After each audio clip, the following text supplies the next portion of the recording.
So hello everyone, my name is Pritam Paul and welcome to another video. And in this video, we are going to discuss about the PhD lifestyle and how to apply for PhDs in University of Minnesota. So here to talk about all these things, I have my friend over here, Suman. So we will discuss about all these things with Suman and we'll try to explore about the application journey and PhD lifestyle there in USA. Okay. So without wasting the time, let's start the video. And by the way, before going for the video, I would like to request to all of you that if you are new to the channel, please hit the subscribe button because most of the viewers do not subscribe the channel and just watch the video. Please, it's really boost me up at all, obviously. So do that one and watch this video till the end because it will be a very helpful video if you are planning your PhD in USA. Okay, so do watch the video till the end. Yeah, so let's start the video, Shuman. Then please introduce yourself. Hi, myself Suman. So I grew up in Agartala and I knew Pritam from school, but we didn't talk much. But yeah, I think he is doing a very good job right now as he's running a YouTube channel. So after doing my schooling from RKMV Vivek Nagar, I went for integrated MSc in Nizer. So if you want to go to Nizer, you have to clear the NEST exam. Then I chose my major as chemistry, and I would like to mention my prof in class 11th and 12th, Professor Sudhan Debnath, who motivated me to pursue the studies at Nizer. And then now I am pursuing my PhD in the Department of Chemistry at the University of Minnesota. Okay, so before going into the PhD application journey and PhD lifestyle, I would like to let my audience know about your background profile, like what you have done during your NISA journey, and what are the things you have done in your college about to boost up your profile for getting selected there. Please tell us about that. Hi, so I'm going to share my background profile. I'll basically talk about the things that I've done in NISA. So when I went to NISA, I was very much interested in mathematics and chemistry. But going through the courses and like seeing how the things turn up to be, I chose chemistry as my major. So in my first year and second years at NISA, I used to play cricket, football. So yeah, I was very much into sports. But yeah, I gradually shifted my focus more to academics and research. So initially, when I was at NISA, I used to do internships in experimental frontiers of the chemistry. So I did one internship in NISA in inorganic chemistry and one internship in IIT Delhi in nanomaterials research. But I could not find the zeal or the enjoyment that one should have in research. So I tried various fields. Then I went to ISC in the third year and I liked the project. It was in theoretical and computational chemistry. So after from third year onwards, I basically focused all my research and academics to theory and computation in chemistry. Yeah. Then along with that, I also had a lot of enjoyment in NISA. Like we used to have a lot of sports. I was interested in music, and then we used to roam like Odisha because NISA is in Bhubaneswar. So yeah. So apart from studies, I thoroughly enjoyed like music, watching soccer late night. Then yeah. So along with that, I also did the research because in masters, I did a lot of work, and that was also on theory and computation. And yeah, then the fourth year and the fifth year came, and I was very busy in GRE and TOEFL, also in research. Then I did decent in GRE and TOEFL and applied to some universities, and ultimately I got selected in a few universities. So basically, that was the background that I had. That was the story that I had in NISA. Yeah, that's it. Okay, that's really inspiring and that's really nice. So let's talk about your GRE and TOEFL preparation. That how did you prepare and what are the scores? Please tell us in a summary about all these things. Yeah. Yeah, so basically in GRE, like that's the graduate record examination, you have two parts. One is the verbal and one is the quantitative. So I gave GRE two times. The first time I got around 310 out of 340. So I thought it was a little below par. So I gave the GRE second time in October. So I scored the final GRE marks I'm sharing. It's 316. So I got in verbal 148 and in quants 168. And in the TOEFL, I gave only once. So I scored decent like 108. So for the reading, I got around 28, and writing 29, and listening 28, and I think speaking I got around 22. So it was a decent TOEFL and GRE. Yeah, so that's all I had. Yeah. Okay. So when did you decide that means you will be means you have to go to USA? When the USA thing has come to your life, means when you decided?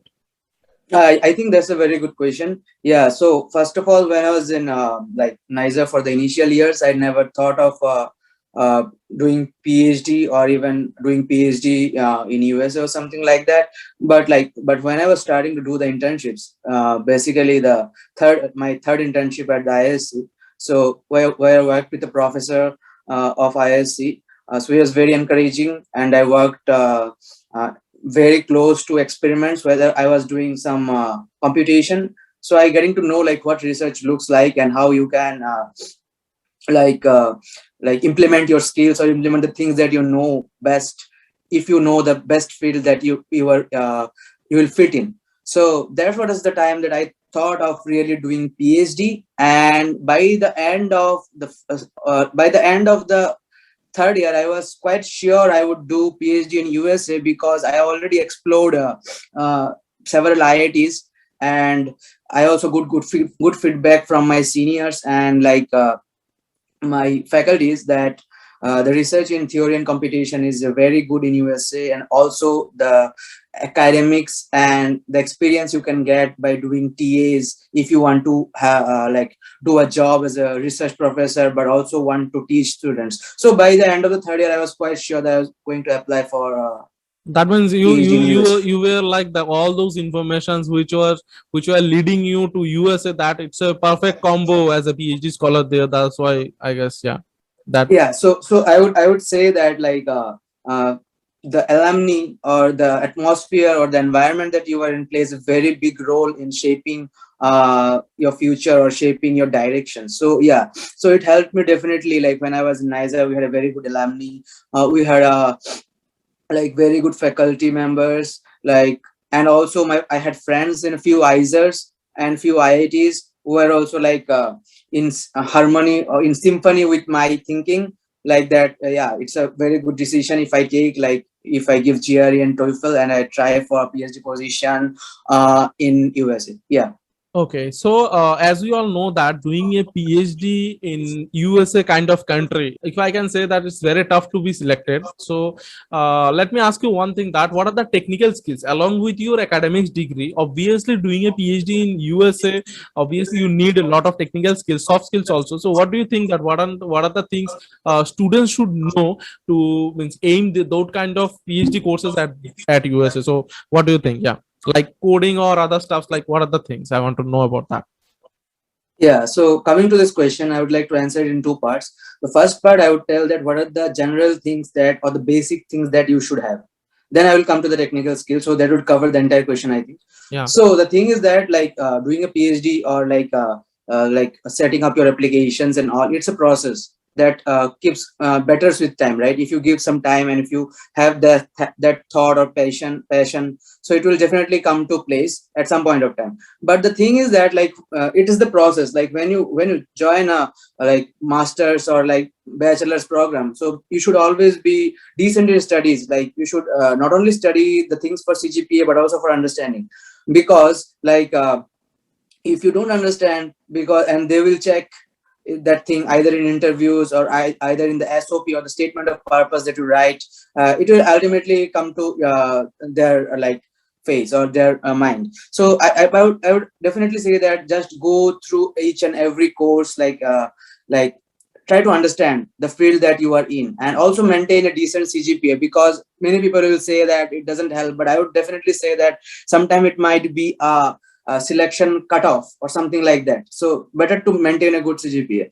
And also I would say that do as many as internships as possible, because it might take you a long time to find out what your expertise or what your passion is in which field of chemistry or physics or whatever. So do as many internships as possible, gather research experience, and then I would say then you need the technical skills, because once you get your get your area. So then let's say for my case, so I was trying to work in ISC on some theory and computation, which is completely new to me. So so basically you need to learn a lot of softwares. Like you need to know that which softwares that are being currently used in this entire world for running the calculations or running the simulations. So you should be very good in that. And then if at a later stage you want to understand how the software is working, or you want to develop the theory, then you need to be proficient in at least one programming language. So basically when you go through the courses, let's say in NISER, they definitely teach you C++. So yeah, so even if you don't need C++, you can definitely gather a lot of information and knowledge from that programming language, right? So you should be proficient in a programming language. But I think the main important thing, or the main thing that is necessary for a PhD student is, I think, is the adaptability. Or you should be hardworking and you should be adaptive to whatever the circumstances are, and try to be try to adjust according to the environment. So you should be always willing to learn. So even if you seeing like programming language for a first time, you should not be like afraid. You should try to see what are the details and all. So you should have a very good understanding of your subject. That's the first point. And you should know your expertise. And the last thing is that you should know what are the things that you need to be better at that subject. Be programming, and let's say a lot of softwares or computing skills. So yeah, I think that answers the question, right? Yeah, but please tell us about that. Means, what are the softwares you are using right now, and what are the programming languages you have learned? Can you please tell us about that? Definitely. So when I was let's say the passion, or let's say the understanding for programming language started long back when I was in 11th or 12th, but it was, I think, very basic, because I learned Java. So in school, because I had IP informatics practices, so I was like I could understand the basics of programming. But like in NISER, in the first year we learned C++, so I know a little bit of that. But it was during my master's thesis, like in the fourth year. So we have 2 years of master's thesis at NISER. So in master's thesis I learned like Python programming, because I was trying to do some computations on protein structure, like how we have different interactions in proteins, hydrogen bonding and all. So I know like C++ and Python basically. Now I'm trying to learn Fortran. And the computational softwares that you were talking about, there are a lot of softwares that I learned. Like I can say that Gaussian is one software for quantum chemistry. Then I learned MolPro, which is a software for non-adiabatic dynamics. And then I know TurboMol. Then I think, and I know something like Vienna ab initio simulation package. Yeah. So I think these are the few softwares that are very important Okay. to go in the field of computational chemistry. Yeah. Okay, I guess those who are in bachelor's or master's courses, they have they should means, have a lot of means concentration on this topic. That what are the soft skills he's having. I guess this kind of things would be very much helpful if you are means writing all these things in your CV or in your resume when you will be sending all these things to your university or a professor. Then I guess that resume would be so much noticeable. So please take a note down. I guess you should do that. Okay, so Yeah. let's go ahead into your application journey. That how did you Yeah. apply, and what are the universities you have applied, and how did you choose? You have been chosen into Minnesota. Yeah. Yeah. So basically, like when I was trying to apply for the PhD, I already had some universities in mind. So, but that is not the only thing. You should also have your score in mind, because like it should be a particular, like very good combination of your score and of your thinking, like where you want to go. So before you apply, you should always have some universities, or like some profs in mind that you want to join or visualize yourself as a PhD student.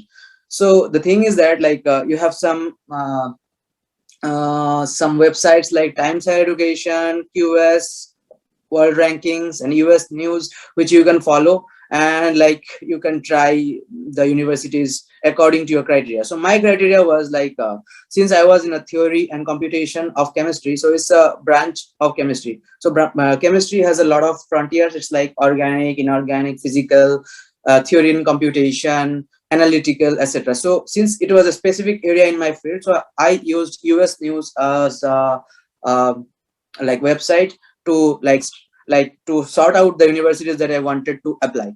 So based on that, like based on not only that, so since I got my GRE score as like 316 and like TOEFL as 108, so so I thought that like I should not apply to all the top 10 universities, but some universities I should definitely give a try in the top 10 as well. So I tried UC Berkeley, and then I tried U Chicago, then I tried University of Minnesota, Rice University, then Stony Brook, University of Southern California, and Penn State.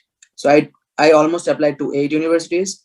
So my reasoning was that like since I have decent research experience, and I also had 2 publications while I was doing my research, and since I have decent GRE score, it should be worth taking a risk to apply some of the top universities. And I also applied like in the 8 universities. I also applied some decent universities, not top 10, but decent universities, so that even if I don't get top 10 university, I can still get a very good university. But at the end of that, in by February, I got 2 admissions, one in the University of Minnesota, which ranks around 10 or 11 in theory and computation in US, and another PhD offer I got from Stony Brook. So yeah, that was the process. Yeah. Okay, so now after going there, let's talk about the first and foremost priority, which is the living cost. How did you manage the expenses, and what are the part-time job opportunities and all? So please tell us about all these things, so that those who will be going or heading to that university or that city, they should have at least a clear-cut image that how they should prepare themselves. Yeah. Yeah. So I would like to tell that like getting a PhD offer and living in a city is completely different ballgame. So the thing is that many of us doesn't even know, like when we are going to some particular cities or something, like we don't have much idea about the living cost and all. But I don't think that plays a very great role or very big role, because the scholarship that the university decides, it's like a normalized universe. It's like if you're going to a very expensive city, so they're definitely going to pay you more. But if you're going to let's say college town, like college town means those towns which existence is based mainly based on the university. So there you will get paid less, but it doesn't mean that you will not save. You will save a lot because the expenses are too low. But talking about Minneapolis, because University of Minnesota has a lot of campuses, but I study in the University of Minnesota Twin Cities. So it's called Twin Cities because there are 2 cities, St. Paul and Minneapolis. So it's a very, according to me, it's very expensive city. Uh, but the whatever scholarship that they give us is, I think, is more than enough to survive here. They give us around $1,860 in a month after all the taxes. So like I can easily save around $500 like every semester. Sorry, every month. $500 every month. Like from the 860 scholarship. But if you are too money conscious or very money saving like attitude, you can save around 800. So I think that doesn't matter. So it depends completely on you, and it should be, this scholarship is always much more than what your living expenses should be in that city. So you don't need to worry about that. And also about the part-time jobs and all, as an international student, PhD student, you are not allowed to do part-time jobs. So for the master students, it's possible, but not possible for the PhD students. So our only source of income is the scholarship. So, but there is nothing to worry about it, because you can get with that scholarship even if you like not that money, even if you're not that money conscious. So it's not a big deal. Okay, so let's talk about another thing, which is very much relevant in case of engineering field. That much I know, but I would like to extend this part in general science domain also. That is there any work experience criteria works while applying for PhD? Like after MSc, if you have some work experience in India, and after that you will be applying to USA, so that would be more weightage. That will having more weightage, whereas you will be applying just after your masters with having some internships and good GRE and TOEFL score. So what do you think? Means, is it same or does it really matter a lot? Or means, yeah. I think work experience matters a lot, whether it is after the masters or whether it's during the masters. So it doesn't really matter if the work experience is after you complete the MSc or the work experience is during the masters. So normally, if you are having a master's, so how many summers will you have? You will summer after the first year, second year, third year, fourth year, right? So you will have opportunity of four internships. Even if you remove one, you will have the opportunity of three internships, and at the end you will also have your master's thesis. So there are at least four summer windows to try out research experience. So the thing is that it doesn't matter when the research experience comes, but it matters that like you should have the research experience before applying to that particular field, because the universities have to select you based on a lot of criteria. GRE TOEFL is not only the thing. The research experience is one of the most important things that you should need before applying to PhD. Yeah, so I think the research experience plays a big role. So some people do research after completing the masters because they don't have much research experience while they are doing the masters. So that is the main reason. But if you are able to do a lot of internships, so I think you are good to go, like apply at the end of your masters for a PhD program. Okay, Shuman. So thanks a lot for talking about all these things. But another thing I would like to ask, it's a little bit personal, but I think people should also know that what is the exact reason that we all know that in case of general sciences, IIC Bangalore is doing a fantastic job in research and other IITs also as well. But means what are the key reasons so that means due to which people should go for foreign universities, not only in USA but other countries also, why they should go to foreign university to pursue their research career, and after sort of time it would be up to them, obviously they would be coming back to India or not, that's another issue. But for going for studying there, what are the key reasons they should at least have to convince themselves to go a lot of miles, obviously after their home, obviously. Yeah, please if you have. Yeah. This is a very good question. So I would like to say that there is no compulsion in going abroad for your higher studies. So first of all, I would want to say that first explore. When you are in India, explore the other places like IITs, IISc, or whatever place you find your research interest in. So explore those places. So I explored at least two IITs, IIT Kharagpur and IIT Delhi, and I explored IISc as well.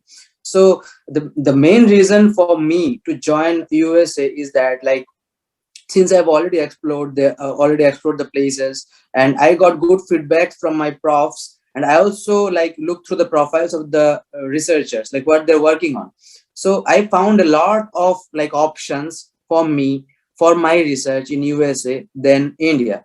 So that was the main impetus for me to apply to US. But but one should be wary, or one should be critical to have a lot of research. Like you should definitely try out the best places. So it doesn't matter whether it's in India or it's in US. That's my thinking. So there is, so I for as far as me is concerned, there is no hard rule to go to US or other foreign, but definitely do a lot of research on which place is good, which pool of professors you can get joining some universities. So if you find that, so let's say IIT Delhi is very good in some field, you should definitely try for that. If you find that ISC is very good in that field, you should definitely try for that. So the goal is to maximize our skills or maximize our understanding. So for me it was a personal decisions, because I used to see the MIT courseware, MIT open courseware, how they teach in the US, right? I find it very the structure is very good. I wanted to learn from the profs in such an environment. And since I want to pursue my career as a research professor, as well as I want to teach students, so I wanted to have the experience as TEA and all. So yeah, that's basically my reasoning for choosing USA. But it doesn't matter. Like, I think education and knowledge is the most important thing, and you should definitely like have that as the criteria before joining any university. Okay. So you were in Niger, obviously that's a very good college, obviously Niger, Bhubaneswar. But means as we all know that there are, I guess, 30 to 31 NITs and in India. So obviously there are also courses like BSMS chemistry. So after doing the 4 years of bachelor's degree in chemistry, is there any opportunity to get the direct PhD there, or means you have to go through the MSc procedure and after that all the things you have to do, and after that you will be having some PhD courses there? Is that kind of thing there? I think it's a very good question again. So the bachelor's program, I think ISC was the first university to implement this. That so they have a 4 years BS course. So that is Bachelor of Science. I don't think any other university has, or maybe it is implemented now. But I think you can definitely apply for PhD after completing the bachelor's. So that's a very very good way to go. But for that, you have to be sure about doing a PhD. That's the main important thing, or the main thing, because there are a lot of people after doing BTech, they directly join PhD program in US. So I think that's completely fine for US universities. There is no issue that you have to have masters or something like that. You can directly apply after bachelor's. It just depends on your position or your understanding and on your thinking, like whether you should do a PhD or not. But you can definitely apply for a PhD, because in most of the universities in US, as you go through the first 2 years of PhD, you will definitely get a master's degree. So that is not a problem. So if you're quite sure and have a good research experience, recommendation, CGPA, GRE, TOEFL, it's up to you, like, to apply just after finishing your bachelor's. In that way, you can also save 1 year if you are sure about doing a PhD and not doing a master's while in India. That means it's if anyone is applying after bachelor's, then the most important thing obviously GRE, TOEFL, these are the things obviously which are very common for everyone. But I guess which you meant to say that the bottom line is the SOP should be very strong, bold, and quite enough convincing for the professor, I guess, so that there would be chances. Is that so? Yeah, I think so. Yeah, everything is important. Like, not only the SOP, but that person should also have enough research experience, because you are eliminating 1 year, right? So that means 1 year of research is being eliminated, because people mostly do research in the last 2-3 years of their BS or MS. So yeah, so research experience, then SOP, and everything. Like, you have to frame the entire thing in less than 1 year. So Okay. yeah, the time frame is one issue. Yeah. Okay, so let's talk about that. The after PhD in USA, what are the job opportunities in India and as well as in USA? What do you know? Means, please tell us. Can you share about all these things? Definitely, I can share. So, since I'm doing a PhD in theory and computational, so a lot of people who are in my group, so sometimes they opt for like scientists in a software company, like Microsoft or something like that. So if you're very good coder or very good in programming or whatever, so you can definitely look forward to software companies, because all of us knows that the market for software companies is very big in USA.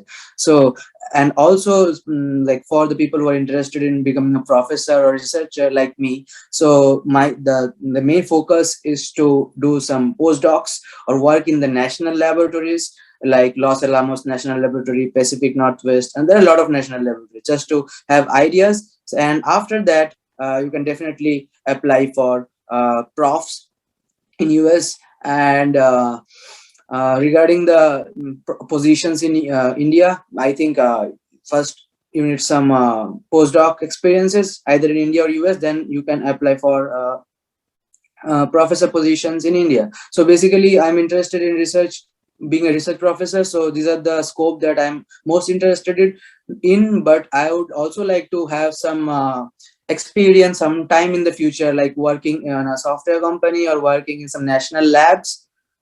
so that I get to know like how the work or the research goes on in those spaces as well, so that I can explore the other directions. Yeah. Okay. So at the last, would you like to give some tips to the students who are watching this video and for their career in this field? Yeah, it's always good to give tips. Yeah, I can share some tips. So if you are in like doing some bachelor's or master's in chemistry, so it's not necessary to do research always. So just you can also try for jobs. So that depends on your expertise or skill. What do you need in life? So don't just focus or overhype research. So that's not at all necessary. First of all, students who are in, like doing bachelor's or masters in India, like be motivated. I would say be work hard, and if you are trying to get a PhD, I would say that try to be in a good research institute, either in bachelor's, masters, or at least the internships. And through as many research internships as possible, that will you'll be able to explore a lot of spaces and find your subject of interest. And then if you want to do PhD, decide which place is good: Europe, USA, India, or others, and then qualify the exams in a very good way. And then try to maintain a decent CGPA and try to have some research experience and also publication. So that will boost your profile very good. And the other thing is that even if you are not doing a PhD, if you want to land in some industries or something like that, do internships in industries. Reach out to the places that have the very good industries, and also reach out to the like universities that have good collaborations with the industries. So your research experience will definitely bear fruit in the future. So I think, yeah, just be passionate, and also while doing research or while working, like have some other hobbies like playing sports, music, photography. Like just enjoy the process, and yeah, and do the things well. Yeah, that's what I have. Okay, so as you guys can see that how to frame your profile, obviously how you should do that. So after listening all these things, I think you are quite enough sure that you have to plan from a very beginning of your bachelor's or master's time, I guess. If you don't know anything about during your bachelor's, then obviously during your master's you should go for a lot of research about many things which you have learned today from Suman Bhaiya, I guess. So obviously you should definitely check it out. And if you really found this video useful, then obviously hit the like button. And if you have any kind of doubt, then let me know through comments below there. And thank you so much, Suman, for sharing all the details in with us, with all of us. I guess students would be so much benefited by all these things. So this is the ending part of the video, guys. And at the last, if you are watching this video at the last position, then let me know through comments below that you have watched this video till the end. Please, I would really love to know that you are watching all these videos at the last and all. So yeah, this is the ending part, and see you on the next video with new topic. Yeah, And thank you very, very much for making this video, and also like letting other students know about the process, because I think it's very important to know about a lot of things that many people don't know, so that like it becomes relatively easy for them, or they're knowledgeable about the entire thing. Thank you, Pritam, for making the video. thank you so much, bro, for having the time to share all these videos. Yeah. And thank you so much. Yeah, so bye, Yeah. and see you obviously, and see you guys in the next video. Yeah.